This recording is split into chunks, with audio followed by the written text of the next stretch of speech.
ओम गंगणपतये नमो नमः। गंगणपतये नमो नमः। कृष्णाय वासुदेवाय हरये परमात्मने प्रणतः क्लेशनाशाय गोविंदाय नमो नमः।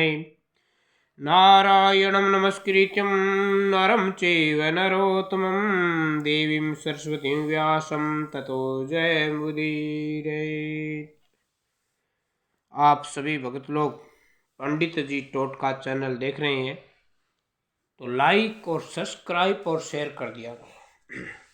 आज की विशेष चर्चा रहेगी। काफ़ी भगत लोगों का फ़ोन आता है कि पंडित जी बच्चे सेटिंग में नहीं चल रहे हैं, बच्चों का मन नहीं सेट हो रहा है, बच्चों का कारोबार सेट नहीं हो रहा है।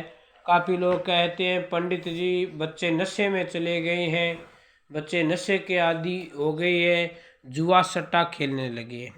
तो आप लोग एक बात की विशेष ध्यान रखा करो कि जब सूर्यास्त का समय हो उस समय काफ़ी बात विचरणीय होती है। हमारे भागवत के अंदर भी वेद व्यास जी ने लेख दिया है कि स्त्री को सूर्यास्त के समय संभोग क्रिया में नहीं आना चाहिए। संभोग क्रिया में जो बच्चे गर्भ ठहर जाता है वो राक्षस प्रवृत्ति की होती है। राक्षस के काम है नशा करना, जुआ सट्टाबाजी। इसका स्पष्ट रूप से वेद व्यास जी ने कहा था कि दिति कश्यप ऋषि की धर्मपत्नी थी। एक दिन सायकाल के समय दिति के मन में कामातुर जाग गया। कामातुर जागने पर कश्यप जी ने मना किया, नहीं देवी, इस समय श्री हरि का भजन करने का समय है, कामातुर होने का समय नहीं है।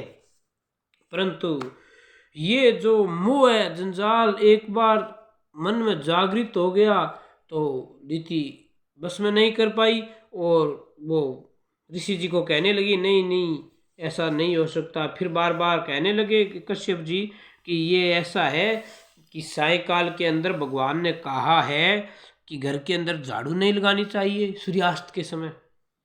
ये कश्यप जी ने समझाया दिति को कि सायकाल के समय, सूर्यास्त के समय घर के अंदर झाड़ू नहीं निकालनी चाहिए। देवी जी आपको पता है, और ये भी आपको पता है देवी जी कि सायकाल को घर के ताला मार करके, घर के बंद करके और बाहर नहीं जाना चाहिए। संध्या काल का पूजन का टाइम होता है। आजकल तो देखते हैं माता भाई ने घर के शाम के समय ताला मार दिया, घुमाई करने पार्क में चले गए, बाजार में चले गए। नहीं नहीं, ऐसा नहीं होना चाहिए।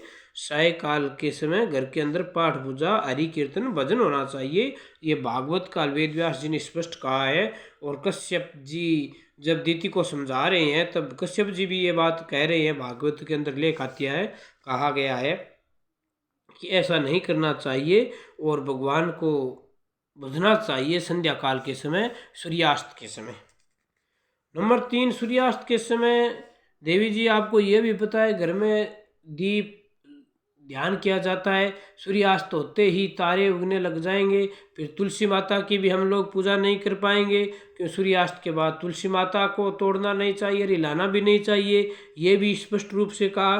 कश्यप जी उपदेश से समझा रहे हैं दिति को कि ऐसा काम करने का समय नहीं है। इस समय भगवान को भजने का समय है। जो निषेध है, जैसे घर में झाड़ू लगाना, घर को ताला मारना, तुलसी की पूजा करना रात्रि के समय सूर्यास्त के बाद में, और घर के अंदर संभोग क्रिया करना, ये बिल्कुल गलत है। शास्त्रों में कहा गया है, भागवत जी के अंदर लेख है। कश्यप जी समझा रहे हैं दिति को, परंतु दिति मान नहीं रही है। उनके अंदर मोह विकार जागा हुआ है। फिर कहते हैं कि इस समय तो भगवान का प्रकाश का दीप जलाने का समय हो गया।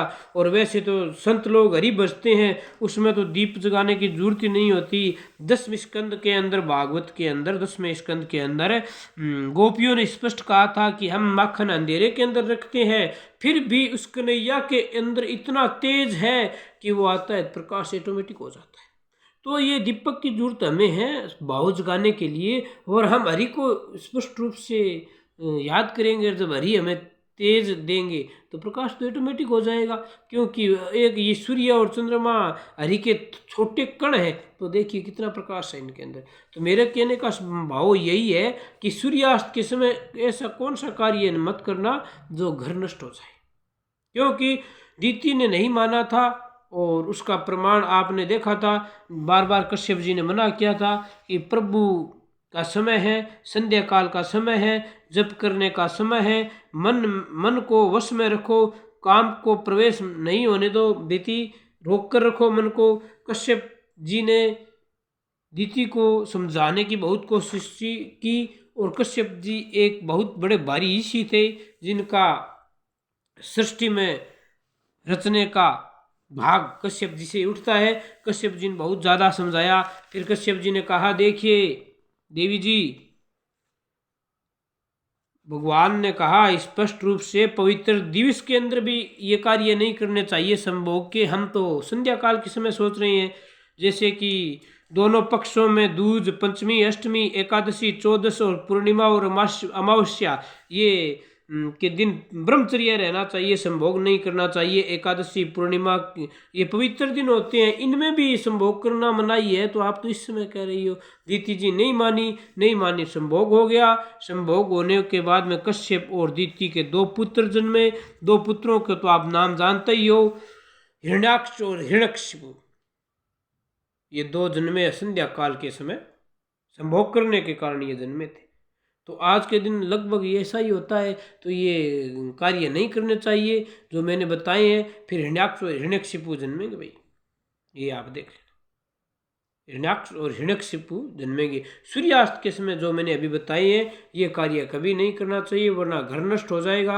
आप देख लेना, संध्या काल के समय जामे थे ये हिरण्याक्ष और हिरण्यकशिपु। कितना बड़ा इनका दरबार था, कितना बड़ा राज था, सब नष्ट हो गया, सब नष्ट हो गया, सब नष्ट हो गया, कुछ नहीं बचा। तो ऐसा ना हो कि आपका घर परिवार पूरा नष्ट हो जाए। तो ये संध्या काल के समय ये कार्य कभी नहीं करना। ये भागवत का लेख है जो मैंने बताया है, वेद व्यास जी ने लिखा है और कश्यप ऋषि ने दीति को समझाया था जो मैंने बताया है। तो ये कभी मत करना। फिर कहीं वो होगी क्या, धर्म क्षेत्रे कुरुक्षेत्रे समवेतायुत्स्व है, माम कहा पांडवश्चैव किम कुर्वतः संजय। फिर तो महाभारत ही होगी, जब संध्या काल के समय संभोग करेंगे और ये कार्य करेंगे, फिर तो महाभारत करने वाले ही जन्मेंगे। तो आपसे निवेदन यही है कि जो मैंने ये बताए हैं इनको ध्यान में रखते हुए कार्य करें। घर के अंदर बच्चे अच्छे जन्मेंगे, नहीं नशा करेंगे, नहीं जुआ खेलेंगे, नहीं सट्टा करेंगे, प्रेम से आपकी सेवा करेंगे। जय श्री कृष्णा, जय श्री राधे।